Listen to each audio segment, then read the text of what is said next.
I'm going to get us started. And like I said before, I'm Nicole Willis with Sound ACH. I'm helping take the lead on some of our COVID response support work. We have quite a few of you. This is awesome. And to keep us, our time together efficient and make sure we have plenty of time for questions, it would be great if everyone could put your name and organization in the chat box. And then as well as we'll be using the chat box and monitoring it for any ongoing questions you have. I'm going to give a kind of short-ish presentation on how we came to be supporting this opportunity, how we're doing it, how we're managing it, and how we're winging it with all you, which is fantastic. Before I do that, I am going to do our land acknowledgement, which is something we do before most of our meetings, especially in the morning. So we begin by acknowledging with humility that the land where we are today is the territory of the people of the Salish Sea. Their presence is imbued in the waterways, shorelines, valleys, and mountains of the traditional homelands of the Coast Salish people since time immemorial. Okay, let's just go ahead and dive in. Some of you might have gotten, we kind of did an email blast last week letting you all know that the Sound ACH had obtained a medical test site and CLIA waiver, which allows us to rapidly distribute BinaxNOW COVID self-test. The aim for what DOH has been providing is really around, and this was honestly like 2 or 3 weeks ago, of like, how do we learn to live with the virus? And Delta has definitely shook us quite a bit. Many of you are experiencing either outbreaks yourselves, staff are growing even more tired and needing some assurance that, you know, just ongoing testing can be one of the ways that we do that. So just like, how are we doing this? There's a couple opportunities that came up earlier in the summer that allowed sort of nonprofits, community-based organizations to apply for these CLIA waivers, which is essentially a lab waiver. A lot of long-term care facilities have these already in place. And it is sort of a permission to administer tests. We are super thankful to our friends at Department of Health who have been stocking us up with BinaxNOW tests. We are utilizing several open orders from the state, which is sort of like testing prescriptions that you need in order to do universal screening testing. We're also working in partnership with Health Commons and their school-based testing program, Learn to Return, as well as their fire and EMS projects, which I'll explain a little bit more because I see a couple of our friends from fire and EMS are on the call. And maybe last but not least, but most important, we are in coordination with all 5 local health departments. This type of testing is important, especially for facilities who have outbreaks. I do want to differentiate that outbreaks are still, and we are in, the health departments are in charge of outbreaks. If we are hearing from a couple sites who are experiencing current outbreaks in like congregate living facilities that there's delays in their shipments. So we have been able to provide kind of temporary or emergency supplies to those in coordination with health departments. So I know a lot of us have networks of folks. So if you're hearing of places that are running low and are experiencing some kind of an outbreak, please send them to us and we can kind of assist and get them some temporary supplies. You know, I'm going to remind folks, just go ahead and put, if you've got questions about this, put them in the chat box as we're going, and I can stop. We will take everybody off mute as soon as I finish kind of walking through this background, but utilize that chat box. Okay, so one of the things some of you are familiar with, targeted universalism. This is a model that the health or that a Sound ACH uses, which really is universal goal, is that we want everybody to have access to testing at the time that they need it. But in order to get there, you need strategic interventions for certain populations. So we've put in this kind of our email blast. These are the groups we're prioritizing. We came to this list based off of input from community health worker groups and also just ongoing access challenges to getting test kits to these communities who continue to be impacted, or like children under 11 cannot get vaccinated right now. So really looking at how we can support these organizations, and really the emphasis, not only the clients, but truly the staff who are essential, and really wanting to assist in getting this more routine of universal screening plans going, whether it be every 3 to 5 days or once a week. We hope that this network can kind of continue. We can start sharing our own staff testing plans with one another. Okay, so I'm going to pull over my box here. So just to cut right to the chase, this is what the kit looks like. Each box, so this is one box, contains 40 tests per, we call these test kits. So there's 40 tests in here. We wish they were completely individual. The only kicker of these kind of little pro tip here is that there's only one dropper per kit. The only thing that means is that you can't split them up between different sites, because you're still going to need one dropper for 40 test kits. They are the type, and I will open up one and I'll show you what it looks like. The results are ready in 15 minutes. There is and this is the one I will use when I demonstrate it. There's a control swab that allows you to kind of practice, which is great. There's fantastic, they're little tiny print. We're working on getting these blown up into more of a poster side, but there's great instructions already in. These are the same tests that many of the schools are using for their ongoing screening. These are also the same tests that you can buy. Well, you used to be able to buy them. We are hearing shortages are kind of everywhere right now. But they're the same ones you can buy over the counter. So it's the same company that's providing that. If you are an organization that does not have a CLIA waiver, which again is a lab waiver, you would be operating under the Sound ACHs. So essentially you're like a satellite testing site under our waiver, which we are completely fine with. We have permission from the health department, state health department to operate that way. I will make a plug that the becoming CLIA certified, if you are an organization that is thinking about doing more ongoing testing, the CLIA waiver is good until 2023. There is a fee for $190 for application, which we would gladly reimburse any organization who is thinking about becoming CLIA certified. We will walk you through the application process. It's a lot easier than it's made out to be, but there are a couple hoops you need to go through. So just be mindful of that. If you think you might be doing this for, I don't know, 6 months to a year, you might want to consider getting your own CLIA waiver. Then that just means you can order directly from the State Department of Health. So we don't have to play the middle person anymore for you. For reporting right now, and crossing my fingers, this stays to be true, only positive cases need to be reported to a local health department.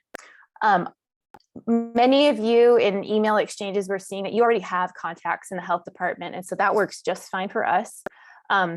We can, if it feels like an administrative burden for you, we have a way of creating some secure, simple spreadsheets, and our team would be willing to report your cases to the local health department for you if you think you need that. Okay, I'm going to pause there before I just kind of dive into the testing kits. And if everybody wants to raise their hand or has a question, I can stop there.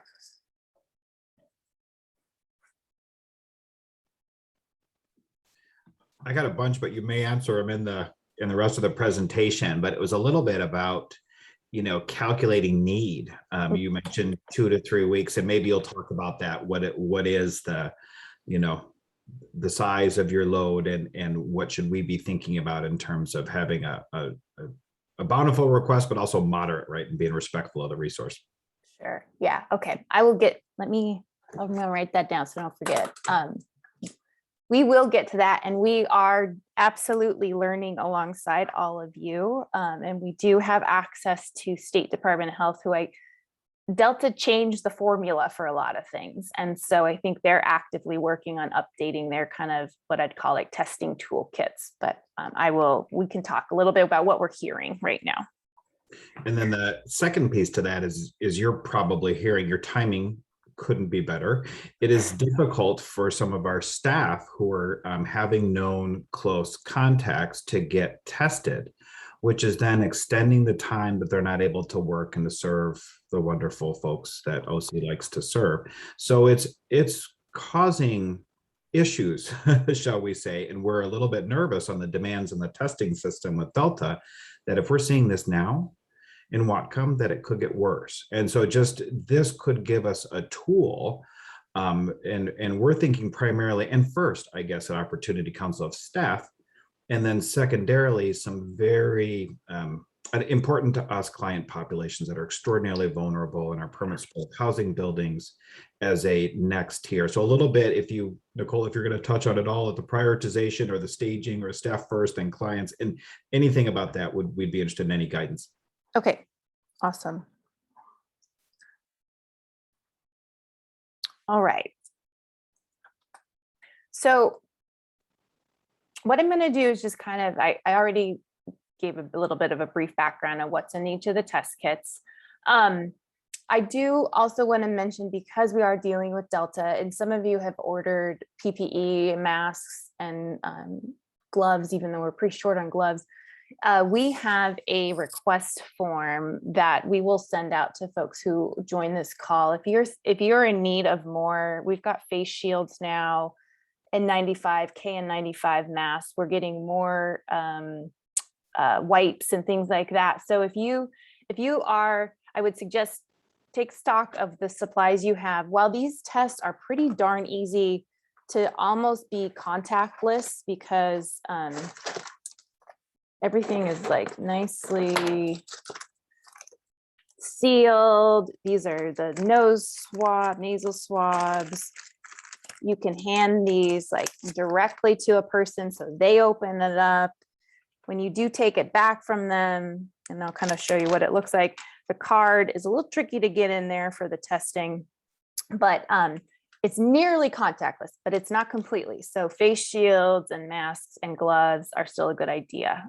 So kind of check your stock before you start doing this, even with your own team. It is a great idea, and we're kind of exploring this right now, is to kind of have like, what is your testing and reporting plan? Would you like to report directly to the health department? Who's your contact there? And then I think it's going to be an evolving learning opportunity for all of us to hopefully start sharing testing plans. There were some originally that were more based upon a different variant, let's just say that. So what we are seeing is there's some things that depend on, like, who's vaccinated, who's not vaccinated. In general, for staff, it looks like once a week is the recommendation. Now, if there's known exposure to positive folks, for vaccinated people, the current recommendation is to wait 3 to 5 days and then test them. It does recommend, and this is a bit for like general population, that if they are known exposed, that they do quarantine for, I believe, 7 days. But this is all the type of information that we would like an updated version of from the State Department of Health, and they are working on that. So what we're hoping to do is that we can help you I don't know, be a funnel of all this information that's out there, and then really kind of hone in on specifically what your needs are and tell them, you know, we need some templates right now. That would be super helpful. Health Commons is another group that can assist because they do testing plans for schools. So I think there's a lot of commonality that we can borrow from the school processes, where you've got staff and then so kind of clients are their students. And so the other thing that I'll just throw out there that we're kind of struggling with is, and Mike, you sort of allude to this, is what's ideal, but should we be rationing? And at the moment, we're not being told we should ration. We should just be thinking of, for the purpose of the kits that we have, getting folks 2 to 3 weeks supply and then revisiting it. I've been recommending folks that, you know, after a week or week and a half, you'll kind of know what we would refer to as like your burn rate. How quickly are you going through these? Then we could reassess and readjust. One thing that might help with the kind of the supply chain is the state is looking at other entities that can provide testing kits. So Abbott has been the most common, but there are Q Health, which is another one that they're working on. So we're kind of queued up to take the next round of test kits. That's a great little pun right there. One of the Q Health is particularly, we're hoping that this would be a good tool, a good test type of test for fire and EMS. And so we're working to get an update on that like later today, I think. Okay, so the good thing with these Binax tests, and we would include these in this toolkit that we're still kind of working on. So apologize and delay. Like we're of the mindset of we'd prefer to spend a little time getting the test kits in your hands, and then we'll figure out the instructions later, because logistics of it, just want to make sure we get them out honestly this week. So the good thing is Abbott has online trainings, videos. These kits are super easy to use. And I'm going to go ahead and just demonstrate. So they all come in this. Why they're called AG cards is because it comes on a card. There's instructions everywhere. So there's instructions in here. Each little card has an instruction. You know, just little tips of, it really needs to lay flat. You can, the part that I was trying, this is kind of funny.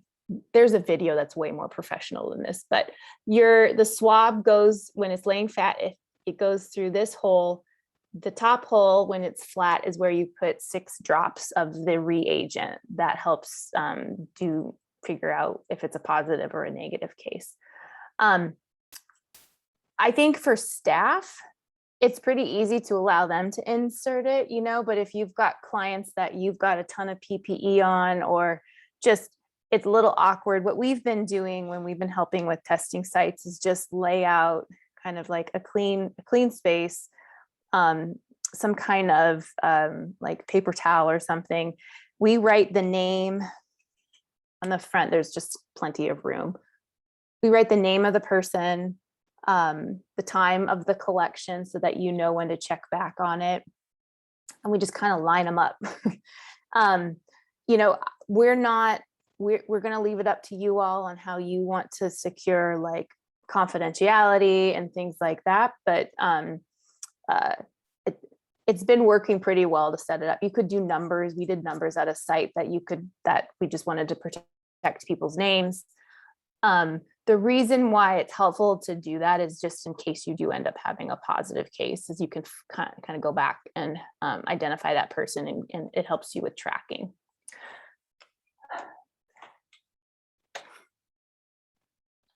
So after the test, so they take 15 minutes, you'll start to see it starts working pretty quickly. A negative test would be, there would be a single pink line, and a positive would be 2 pink lines. And where that shows up, so when there's a little sticky right here that when it closes it and seals it, so this little window is where the test results show up. One of the things that we did get some clarification on from the state, and this may vary by county, you know, I think everybody is still really learning. I think because they are rationing things, that prior recommendations is that if you had a positive, this is the antigen test, if you had a positive antigen test, they were recommending people get a follow-up PCR test. At this time, they're not recommending, they're saying if it's positive, just assume you're positive. And we're betting a little bit has to do because of how much of the virus is in the nose for Delta, because it's such a more contagious. So they're not feeling the need. Now, it certainly doesn't mean people can't do that on their own. The PCR, so many of the local health departments are standing back up their testing sites, but so it's pretty challenging right now to find a PCR test in the community. This is another area that the State Department of Health, we're kind of tied into them, where there's new technology for PCR tests that you can have individual tests where they would mail it away and have results within 48 hours. So we're working with them on what I'd call PCR individual tests. One of the things that they did say is that if this kind of inconclusive scenarios, so if somebody is showing COVID-like symptoms, but is negative, they're suggesting they try to get a follow-up PCR. You could also try to give them another test a few days later, but if a PCR is an option, that would be the best. And then the other one, and this is really where I think the shift with Delta has come in, is that if you have no symptoms and test positive. So really trying to get those like asymptomatic vaccinated folks identified. PCR is, these clearly, you just throw these away. Previously they were saying you need to treat it as biowaste, but they changed their minds and they said treat it like a tissue. So you can just throw it away. Still be very careful and have gloves on and put it in the garbage.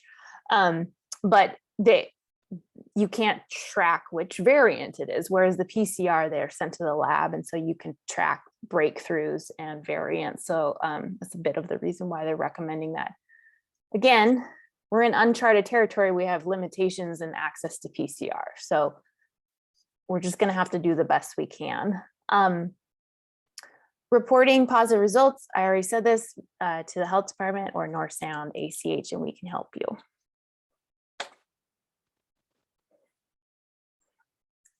Okay, so our next steps, really, like what we're working on this week for everybody, is we've got a slew of emails out there trying to confirm pickup and delivery. Those of you who are in Whatcom County, we are going to do a pickup tomorrow, and I'll be sending emails out right after this call or soon this afternoon. Folks can pick up from we'll do a contactless pickup from our downtown Bellingham office on 1204 Railroad, right next to Jimmy John's. And then if you're a little more further south, my colleague Vanessa Diaz will be at the Skagit transit station in Mount Vernon, and being it'll be funny, it'll be great. Just to show, her car will be full of test kits, and people will be coordinating with you all. If you are experiencing some challenges getting to us tomorrow, we can also kind of try to coordinate some delivery. We've had some awesome partners offer to deliver and drop off to other organizations if they're coming up to pick up. So we're aiming to do that. We are going to update. Right now, we're doing everything as quick as we can via email. hindsight, probably should have done a form. We have currently a PPE form. We're going to combine the PPE and the test form together. So if you're starting to need to reorder, we're going to point you back to it's just a Google form where it's just simple to enter your information. We know a lot of folks couldn't make the call today, so our team, many of us are all trained up on this and can do one-on-one Zoom trainings with your team. Like I said, testing toolkits, sharing test plans. The toolkits hopefully are on their way from our other partners. Plug to reorder PPE. I talked about Q Health and then also the CLIA waiver assistance. At any time, the best email, because there's several of us that are checking it, is the team at Sound ACH for more information. And I think that's it. Yep. Okay, so let's open her up for discussion. I do see we've got a couple questions. So we could start with that. And Vanessa, do you have, for Mike's question with our PPE form, you know what, Mike, we're gonna have a new one. So I don't want you to have the old one, but we'll get you the new one. Okay, cool. And Shelby, yes, they do expire, but here's the interesting thing. They keep extending the expiration. So every time I get a package, I get paper that I have to hunt down the lot number. So it may be a little confusing. I can assure you, every test kit you have is not expiring, but sometimes on the box, it says it has expired, but it has not. Like this one says, that's on my birthday, 6/11/21. It's not expired because the document says that they've extended it another 6 months. From what I can tell, most of these are good until December, but we track where we are sending them. And so we would email you the expiration dates if they are starting to get close. Okay. Any other questions? Go ahead, Mike. Super excited that you guys are doing this. Thank you. You rescued us with PPE. It felt like a year ago plus, and now we're doing it again. Just a shout out and a thanks to you and your staff. On the CLIA waiver, it sounds like these could be like getting out and getting into organizations as early as tomorrow, which is super exciting. It sounds like then with filling out the form to operate under NSAC's CLIA, that can happen concurrently. Like we don't have to wait to get approved for that, or are we going to get kits and then put in this paperwork for CLIA and then kind of need to wait until we're approved? Could you just talk a little bit about that and then that process flow? Yeah, sure. So you don't have to wait at all. So the kits that you get are currently under our waiver. There's nothing formal. The only thing I need that I've been putting in the email is a site supervisor. So who's just kind of overseeing it. So Mike, you might be that for Opportunity Council. And then a location, an ad for addresses. So that's one thing we are required to give back to the state under our waiver is where are our satellite sites? But there's no paperwork. This is more, it's not so much informal because it's a true CLIA waiver, but you're just working under our waiver, no application. If you want it, you're in. That's it. That's the application. There's nothing to do. Now, if you want to have your own CLIA waiver and you think you might be doing this for a long time, you already have a relationship with the health department, you want your own supply, what we would do is just help you walk through the application process and we will reimburse the $190 fee that it would take. So it just takes us out of the equation and you would have direct access to the state. Pros and cons, I don't really know. We're just offering up because there's a couple fire and EMS sites would like to do more community testing. And so CLIA allows them to be more of like a community ongoing drive up testing site.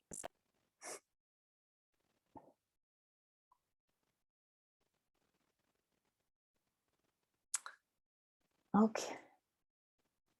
Let's see. Yeah, go ahead.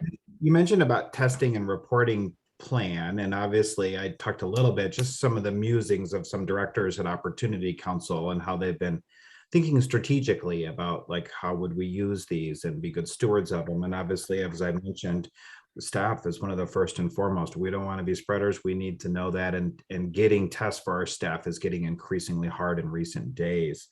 Um, it, it sounds like you have a lot of this right now, and then we're going to forecast for 2 to 3 weeks and then kind of revisit this. Is it okay at this point for us to ask for, some needs for staff and also then for some of our client at large? Yes, absolutely. Yeah. Okay. And just for more of like ease of pickup. So each, there's 16 of these in a larger box. And so there's 640 tests in the larger box. So sometimes we're pushing people. Some folks are like, we could use 500. We're like, well, why don't you go for 640? And, and the other thing we can do too is if it becomes, I don't know, I feel like this region is so great for chipping in and helping others out that if there's a call for need, like an urgent need, I just have a sense that many of our organizations would totally step up and offer to give them kits if they needed them. So we're really not worried. What I don't want is I don't want them, and this is quite funny. I was supposed to get one box yesterday and 43 showed up to my home.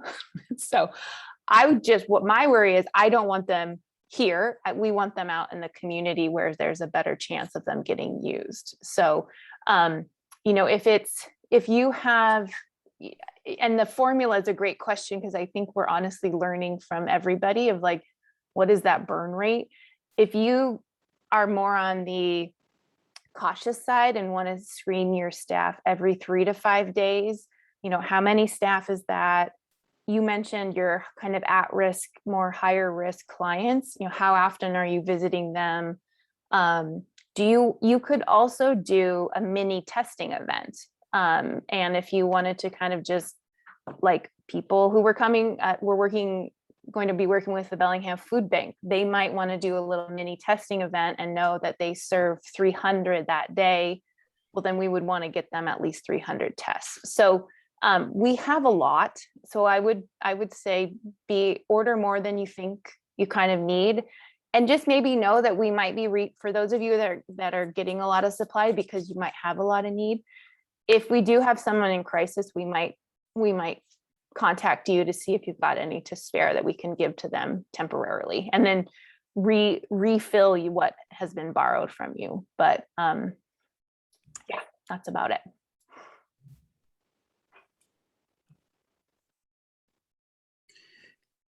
I want to make sure I leave space. I know I got a ton of questions, so thank you for bearing with me.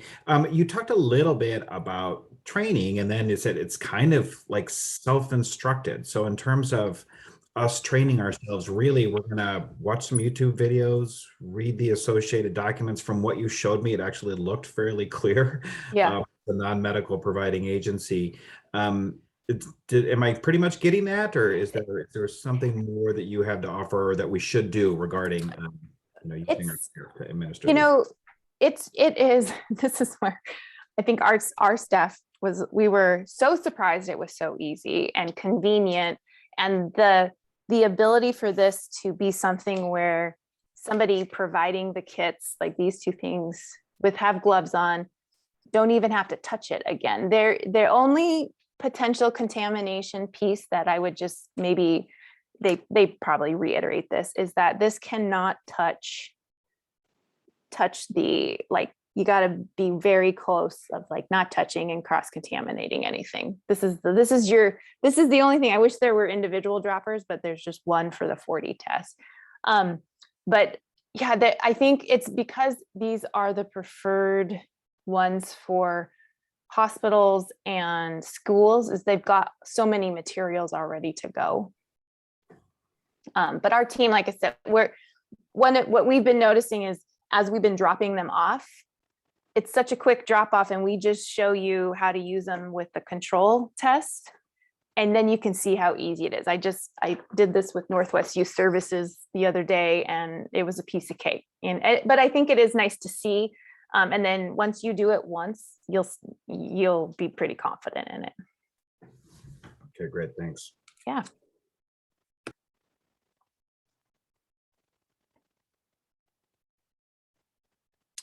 Yeah, Erin, let's see. Can you take yourself? Okay, perfect. Yep.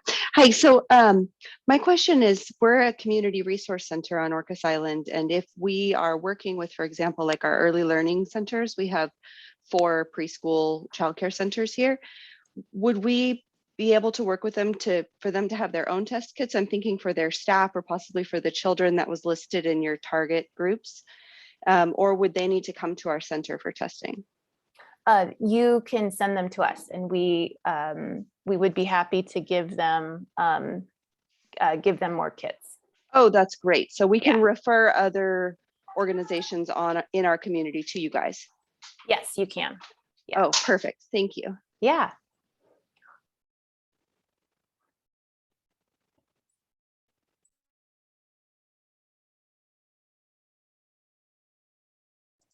You're muted, Nicole. Yes. I know, sorry. Here, this is just so lovely. I have a staff person here to pick up test kits for you all. So go ahead and go around the alley. Okay, good. I told you we're getting them out today. Let's see. Any other burning questions? I'm looking at all the lists and I'm seeing, I think I've emailed all of you. If we haven't, we will. We're working through our email list.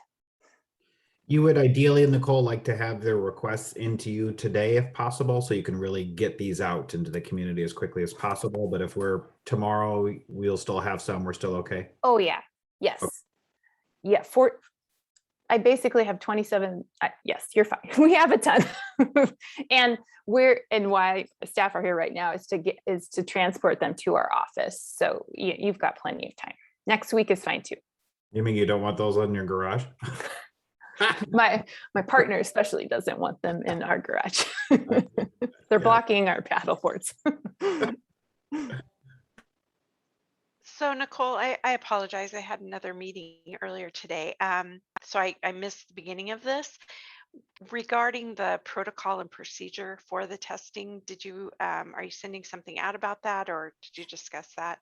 Yeah, I did a high overview of it, Alyssa, but what we're hoping to do, we've been delaying a little bit because the information changed within the last few weeks of just some of the protocols. So we've been hoping to lean on the State Department of Health and Health Commons, who's been developing what I'd call like testing toolkits that also would have like a testing plan template in it of, what are the recommendations? What are the additional resources for like your HR department? So I've got your email. So we've got everybody's email and can connect, and we'll be sending something out as soon as we can. Okay, because that was one of your questions for us, and we do not have one yet. So do I just put in the works? Yeah, that's fine. Okay, Yeah. great. And it helped. Thank you. The reason we were asking that is just so we can make sure that I kind of had a sense that folks, like, it was going to be a good mix of people. So then I can also get some from people who already have them in place. Perfect. Yeah. Thank you so much. Yeah, absolutely. You mentioned, Nicole, that you were in possession of a piece of paper that kind of, extends the shelf life of that up till, I think you said December of this year. Are those included in every box? Is that something that we should request a copy of? Yeah, you could, I'll give you a copy of them. Okay. Or at least give you it comes in a hard copy, it's not digital. But I can give you that information, and as every box has the lot number on it, so I can always just look it up for you too later. Super, thank you. Yeah.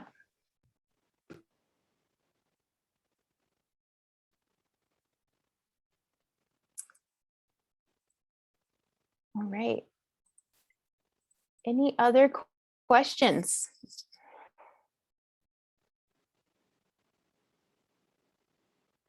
Okay, I'm sure you might have more. That's fine. Our team has plenty still that we're trying to figure out. Keep emailing us at that team at Sound ACH email. And we are going to be in touch with most of you. I know some of the team is getting kits out today.